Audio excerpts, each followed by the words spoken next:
All right. Let's see how the stream works. I know during the day I was on a couple live streams with Maddie and some other people, and they were terrible today, buffering and everything else. So hopefully this one's good. I know it must have been YouTube because it was terrible all day long. I was on two or three other streams with some other small engine people and buffering and blackouts and all kinds of stuff. So hopefully the stream you could hear me, you could see me because all the live streams I tried to participate in today, they just all broke up and everything else. So hopefully you can see me, you can hear me, and all is well.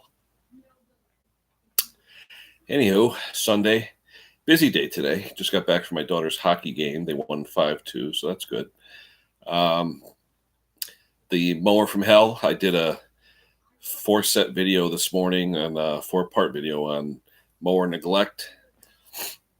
Nice guy, just that, never really cared about keeping the mower running good or whatever. And it turned out there was a mouse nest in his shroud, which kept the vane, the actual vane, air vane for the governor from working. The actual air vane opened up the choke. And in this case, it wasn't opening all the way. So when the governor tried to give it more throttle, it would just choke down because of more fuel and less air. So it would go, it wouldn't run right. So took off the shroud, found the mouse nest, corrected that, cleaned it all up. He had the governor spring in the wrong hole, so I put that right and got it running good. So quick set of lunch money for this week, so that's good. The get-together, number one for that was wonderful. Had a great time. I was only there 3 hours, but nonetheless, great time with Maddie and the gang. Dan Laramie put on a great show. A lot of nice people, a lot of cool saws, mostly Huskies and steel, a couple of Johnsrud. I haven't seen videos on the Johnsruds yet, but I know there were a few there. The one similar to, I think, 372s. I don't know if it's called a 2072 or something like that, but some cool saws. We got to see the new steel fuel-injected saw, which is really cool. That real white plastic, though, I don't know. To me, it looks toyish, but it was definitely a cool-looking saw. I think there was 2 of them there. And I'm being told you can't buy those in the States until next spring. So these guys actually got them from somewhere in Europe. So interesting. What else today? I've got an Echo handheld blower I have to work on. I haven't had a chance today to do that. A mulching kit for a Deere X300 I have to do this week. In the driveway, I have brake pads to do on a Deere 160, I think it is, or 170 Kawasaki Deere tractor. And the Skag that burnt up the voltage regulator, that's still sitting in the driveway waiting to hear from the owner. It's been 2 weeks. Haven't heard from him, and I want to know what's going on, what he wants to do. Basically, it only needs power because of an electric PTO, but by not having a battery, you have to run a higher amp alternator through a regulator to supply enough current to keep the PTO running while the engine's running because you don't really have a storage device. So there is a capacitor in the circuit, but I think it's a safety. I don't think it's a cap to store current like capacitors normally do. So, but we'll see. The current price on a harness from Skag is $170, and the voltage regulator is $130. So $300 just for the wiring. So I don't know what he wants to do. My suggestion: a deep cycle marine battery. I could hook up a cheaper voltage regulator to charge that battery, and we could run the PTO off that battery. I think it'll save him a lot of money. I could probably do that for under $100 total, including labor. So we'll see what he says. I mean, that's the way I would do it. I would put a little battery box on it, a small battery, and run the PTO off a battery and use a charger to charge the battery. He's got a 17 amp alternator, a 13 amp alternator. It'll definitely charge the battery. So no problem. Anyway, I see one person. I don't know who it is, but if you want to chime in, say hello, that's fine. If not, that's fine as well. Normally, it's 7:15 on a Sunday. Normally, you have a few people chiming in. 5 hours difference for Nicky over there across the pond, so I don't know if he'll be chiming in. If he's still up, he might be. Leonard and some of the guys in New Zealand, it's probably way past their bedtime, or if not, in the morning. So we'll see if they chime in. But any questions, comments, suggestions, let me know. Like I said, great time to get together. The saw that I had a few scores in it. So when I picked up at the Zagre show 3 weeks ago, I think it performed okay. It had RSC chain I put on it, Sugihara bar, 16-inch. Um, I used the stock sprocket that I had. You guys must have seen my video. Boneyard, how are you? That's okay. I got a sprocket. I don't know if you saw the video from Oregon, drop shipped to my house. And when I tried it on the saw, it ran out 50,000's radial run out. So I wasn't about to use that on a brand new Sugihara bar and RSC chain setup. So between the Sugihara bar and the chain, you're talking $110, $115 just for the bar and chain. So I didn't want to ruin that. And I could tell too, when I spun the clutch on, it actually hit the rim as it was spinning on. So I knew it was screwed up. Then I put an indicator on it, 50,000 run out. So no good. Hopefully HL Supply will make good, get me another one. I use the rim for it though, because I the main thing is the rim. So I use the old sprocket, old clutch, but with new rim. So I think just to be perfect with it, I'm going to strip that saw down. I'm hoping the cylinder's savable. If it is, I'll throw a new piston and rings in there, new seals. See if the bearings are good. The saw is 2007, so I may throw bearings and seals in too, and just clean it up in general. But I love the saw. It starts on the first pull. That's why I bought it, and it seems to run strong even with some scoring. So anyway, working on your stuff, Boneyard, or what? What do you got going on? Anything good? Yeah, like I said, nice weekend here. Beautiful weather, no rain. It was sunny yesterday, 70s. It was just perfect weather. I had my daughter's college graduation, so I could only stay at the get together for about 3 hours. But I wish I could have stayed longer. It was just looked like so much fun, and just cutting wood and just doing the timing and stuff. We had a good time. We had a great time. Maddie was very gracious, and everybody else, Dan and all the guys. It was just wonderful time. Had a good time. Looking forward to the fall. I really want to bring 3 or 4 saws there in the fall to compete and have a good time, because like I said, I sort of killed myself this go around. I let regular work and my side work get the best of me, meaning I was so involved in helping out all my customers get their lawn machines going. I just lost track of time, and all my free time, I just wanted to go to bed. And, I wanted to keep my customers happy and satisfied, and I did. But I just didn't have time to work on my stuff. And that's always the way. They say the small engine mechanic is the one with the worst running equipment. And that's sort of what it felt like this weekend, All right, check back later. I'll be on. Hopefully Matt will be on later too. So take care, Boneyard. We'll talk to you soon. Yeah, so basically, busy weekend, couple of new customers, couple of old customers. As I tell people, I literally have 500 to 600 customers for over the past 20 years, but I may not see a customer for 5 years. The guy may bring me his equipment, I tune it up, clean it up, get it really nice. Then all of a sudden I get a phone call. Oh, remember me? And I do remember most of them. I really do. I have a good memory that way. But I have it in a computer database as well, what their equipment was. So if they call me up and say, I need an air cleaner, I need this, I'll know what the model number is. It's always good whenever you get a piece of equipment in, write down the guy's name, number, address, and the model number, serial of the equipment, and what you did. Just keep track of it, because the guy could call you up. I've had people call me and say, oh, yeah, you worked on my mower last year. And then I look it up. No, I worked on your mower 4 years ago. And then when he brings it, the oil and the filters look like I haven't worked on it in 4 years. So I try and keep good track of what I've done and who they are, where they're from, things like that. I've got customers. Oh, boy, the farthest away I've worked, I drove up to Somers, Connecticut, which is an hour and a half to work on a guy's equipment. I've driven to parts of New York. I've actually driven an hour plus to parts of New York. But this is for people who have tons of equipment where they want me for the whole day, where I'll leave my house at 6 a.m., get there at 7, and stay till like 4 or 5 in the afternoon and spend the whole day servicing every piece of equipment. And, they'll pay, say, $1,000 because I'm servicing, 7 or 8 pieces of equipment all during the day. So it's worth it to them. A lot of people don't trust dealerships or bring their stuff somewhere. So being able to bring tools on the road, and that's another reason why, if you know a person's equipment, the model number, serial number, what you've done, the right parts to use, that's half the battle. Not only do you need to bring the right parts, you need to bring the right tools, because you could be in the middle of East wherever, and all of a sudden you need a 17 millimeter deep socket and you don't have one. What are you going to do? So you really have to know the equipment. You have to know and trust what they tell you. Like I said, I don't do it a lot, but there are a few customers where I will travel an hour to go there, spend a half hour packing up tools and everything, knowing what I know, what to bring. But that's all included in the cost. I know I'm going to spend a half hour loading up the truck. I'll spend a half hour to an hour cleaning everything up and loading it back into my toolboxes. So that goes into the price when I quote it.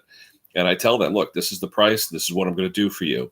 And if they like it, most of the time they'll say, yeah, come on up. So, and I don't mind spending a day. And usually they'll feed me. They'll make something for lunch or dinner or whatever, even breakfast, depending on when I get there.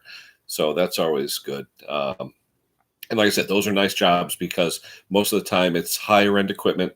They're willing to pay someone to come out to their property and service it. So I don't mind working like that. But it depends the kind of problems you run into. All of a sudden you have to put a tube in. Well, do you have a tire changer that can mount to your trailer hitch so that you can change a tire easily in the field? I don't. I have a tire changer, but I don't have one that I haven't made a welded bracket that'll go on the trailer hitch. I really need to. Even something as simple as at the chainsaw get together, there were a few guys that made up vise fixtures that put on weldments that slipped into the trailer hitch. Really nice. You could put your bar and chain, clamp it in the vise, sharpen your chain, do what you have to do. Really, really nice setup. I forget the guy's name.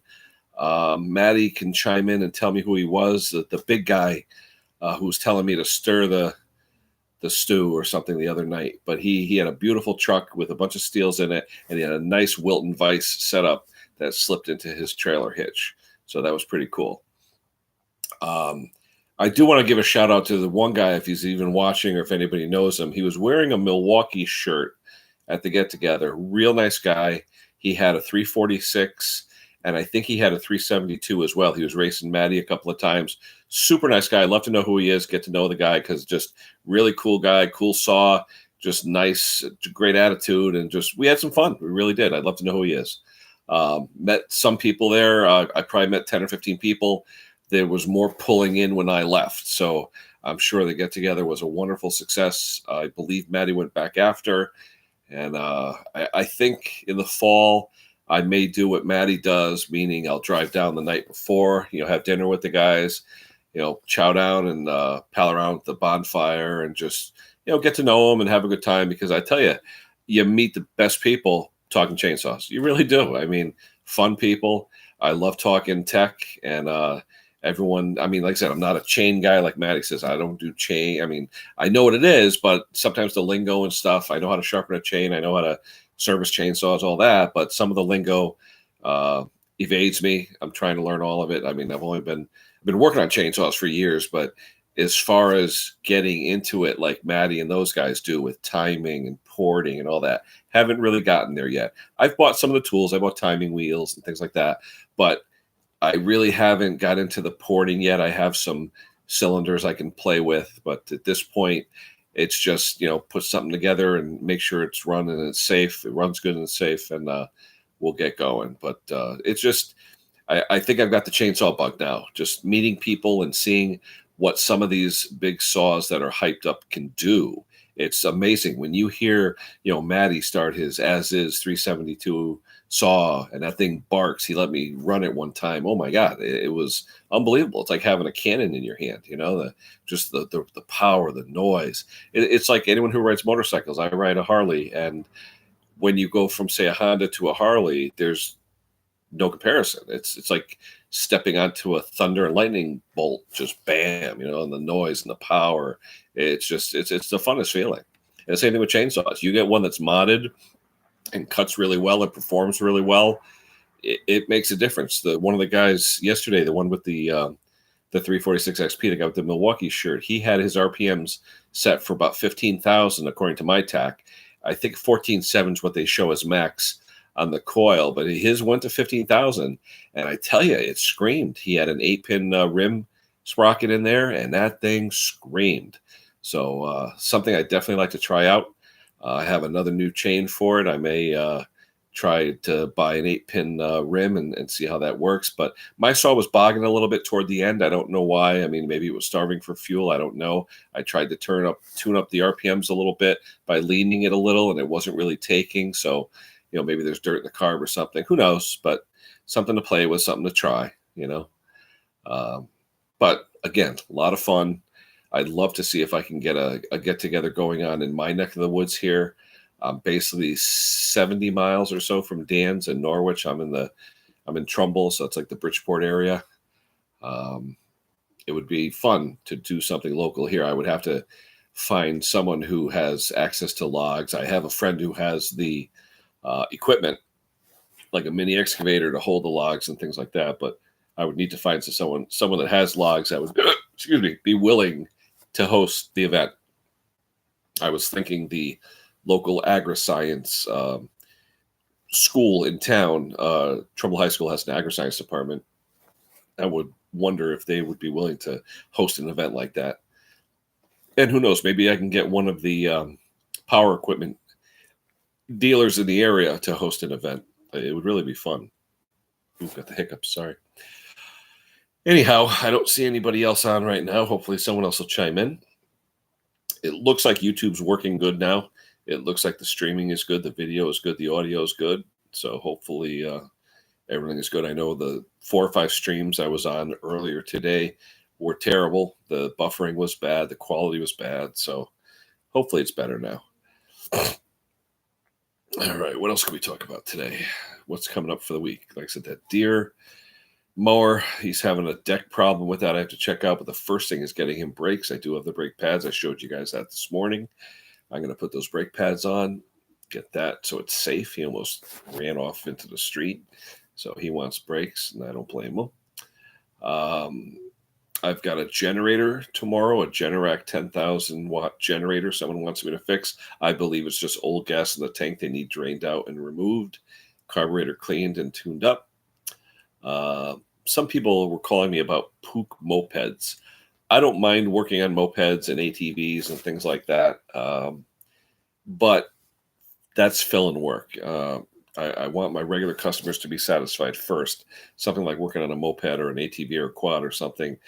Yeah, I'll do it. I'll help someone out, but it's not something I'm going to put priority on ahead of the lawn and garden equipment of my customers. So they come first, and friends and family, if they need something too, they come first as well. So went over my mother's today with my Echo trimmer, trimmed up a bunch of just unruly vines and weeds and things like that. She's got her landscaping is actually coming out really nice where she lives. And she just had one side of the house where everything was just overgrown. There was poison ivy and some other stuff. So I have a Echo, I think it's a 266 power head, and I have the pole with the hedge trimmer on it. So I brought that by and just buzzed that stuff off. So that worked out pretty good. What else? Oh, the 136 saw is still in pieces. It's ready to go together. It's been sitting on my table for how long now? I have to get that going. So hopefully this week, we have a long weekend coming up for Memorial Day. I'll be able to spend a few hours and get to some of my stuff and stuff for my friends.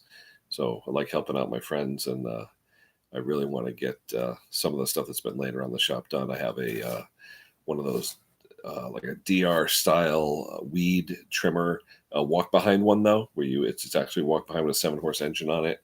I need to do a governor assembly in that. The actual plastic gear must have stripped, and the governor, it just over revs the Tecumseh engine. So I have to actually take that apart. I have the base sump gasket, the governor gear, and the governor itself. So I got to replace those. Hopefully that'll be in the next few weeks. Trying to think what else. It's now 7:30. I don't see anybody else on. I don't know if anyone else has a live stream. Let me look real quick and see. Because sometimes when some of the other Small Engine Nation guys go live and I go live, they usually take precedence over me. So let me see what we got here. Notifications. Nope, nothing else live. So it's just me. That's okay. Let's see here. Nope, nothing else live. Looks like just me.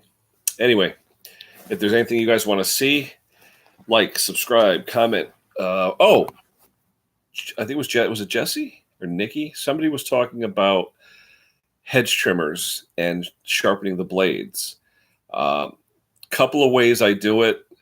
Not a lot of people have them sharpened. A lot of people just don't care. They just get them running dull and they throw them out. But one way I do it, I actually have a Dremel with a sanding wheel on it, the drum, and I take some slight strokes on that to sharpen it up. I don't sharpen the underside. The underside, if you sharpen it, it raises the edge and you get a gap in there and it traps stuff, grass and twigs and everything. I don't sharpen the bottom.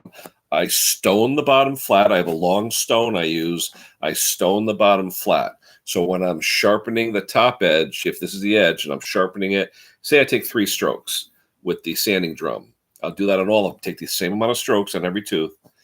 And then when I'm done, I flip it over. I take an oil stone, oil it up, and I deburr the rollover on the bottom with a stone. I don't use a sharpening disc or abrasive or anything to literally make a tooth on it. I literally just rub it over the whole length and get rid of any burrs on there, take off any rollover. All right, that's the way I do it most of the time. I also have, I had a Dynabrade tool. I don't know if you're familiar with Dynabrade. You can look them up. They're basically little belt sanders with 1/2-inch belts, about 6 inches in between centers of the rollers. And you can use that too to sand off the edges too. Like it's a little mini belt sander. It's really cool. But like anything, you have to watch how many strokes and how much you're taking off each tooth, because if you take too much off, they just won't cut evenly and it'll be hard to handle.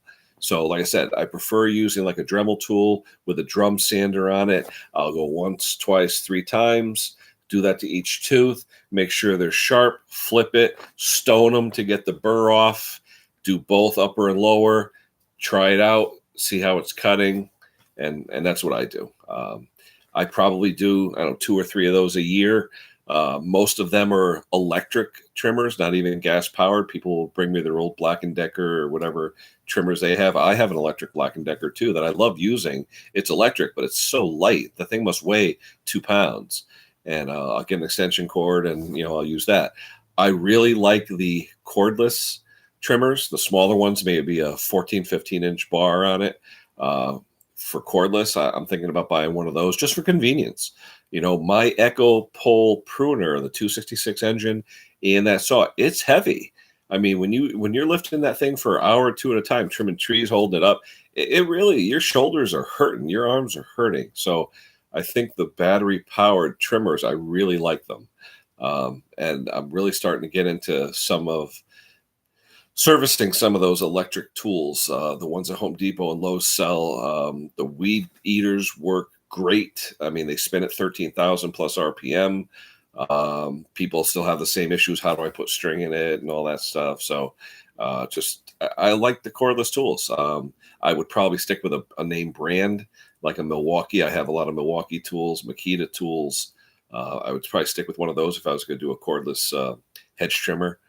I see the Steel, I see the Echo, but a lot of money for those. And I already have the batteries for the Milwaukee and the Makitas, so I'll stick with those to use my own batteries. Okay, what else? Who else is asking me questions? The mower I had today with the hole in it. I told the customer about the hole. It wasn't really safe. It was rotted. It must have had leaves or something on it or whatever. Rotted it. Good size hole in it. And I said to the guy, I said, you really need to put a can on it or, maybe sheet metal screws or something, rivet, just plug up this hole. I mean, I don't know why the guy even had this mower, because it was filthy, totally filthy. It looks like after I had serviced, I looked back at my notes, it had been a couple of years, but he had then changed the oil and the air filter himself or had someone do it because they look new today. So I hadn't seen the machine in a couple of years. He remembered me though, so maybe he remembered the service he got. So, and then again, it's a Sunday. Who are you going to call? Dropping something off on a Saturday afternoon, picking it up on Sunday. You're not really going to call a dealer to do that. So that's sort of some of the value I add to doing it on the side as I do. Weekends. It's basically my small engine repair business is booming on the weekends because that's when I do most of it, nights and weekends. So. What else? I think that's about it for today. We're coming up on 25 minutes. I I was listening to a podcast a while back, and they were talking about YouTube. If you, what did they say? If you get 200,000 hits, I think you get paid $350 or something like that. I forget what the ratio was, but they were talking about someone wanted them to come out and film their classic car for some podcast that they do, and he said it's not about the car; it's about the distance, and what it would cost them to fly out there and produce and film this little event would probably cost them $2 or $3 grand for the weekend, and they would need to get about 700, 800,000 hits just to get paid for their costs. So it's amazing that when you see the hits, I mean, I'm just a little small engine guy, but you see some of these bigger podcasts and YouTube videos where the guy's got 1 million views. I mean, thumbs up to Chucky 2009 on YouTube. He gets 500,000 hits on his standard videos of just changing transmission fluid or something in a tractor. I don't know. I mean, he's got appeal. I mean, he's a nice guy and he does good work, and he's a down to earth person. And but man, he's got like millions of subscribers and millions of hits. And I tell you, I hear these people when they have that many get good money from YouTube. I'm not looking to make money doing it. I'm just looking to, spread some information out there, maybe make a few friends, and just have some fun with it. So, all right, guys, I think that's it for me for tonight. Maybe Maddie or someone else will be on later, and if so, if I see it, I'll chime in. But I think that'll be it. Again, like, subscribe, comment, anything you'd like to see me do. I'll definitely try and get a piece of equipment to show you. Today, like I said, it was mouse nests in a small Briggs motor that caused an air vane governor not to work properly and open up a choke. So critters are something, and the customer said, "I don't have mice." I said, "Yes, you do." I actually showed him the mouse nest material. He couldn't believe it. So, and I believe it because the mower had all kinds of that black junk on it, from like mildew and mold from sitting in a shed or something. So anyway, all right, guys, that's it for me. Like, subscribe, comment. I will talk to you guys soon. Have a great evening, and hopefully tomorrow will start a good week for you. Take care. Bye-bye.